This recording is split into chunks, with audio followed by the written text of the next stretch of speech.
So her name is Holly. She's now 21 years old. About 2.5 years ago, she's already dying, bedridden. After I put the pendant, and then my wife said, "Where's Holly?" All of a sudden, she's just walking around. And then until now, because of this.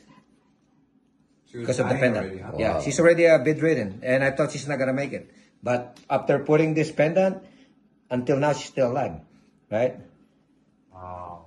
And she's 21 years old. Chihuahua. Holly. The oldest dog that you've ever seen around. Wow, 21. Yeah, 21. And guess what? If I remove the pendant, she's going to start walking like wobbly. Ah, Yeah. Yep. My wow. dog didn't make it past 13. Yep. And she's 21. 21. 21 years old. Look like a 1-year-old. And she doesn't look like 21. Yeah. What's the name? Holly. Holly. Yeah. Her original name is Hallway because I found her in a hallway back in 2005. Ah, Yeah. And then my wife renamed her Holly. Holly. Yeah, because she doesn't like the name hallway. Because I found her in a hallway in the apartment. Holly Berry? Holly Berry.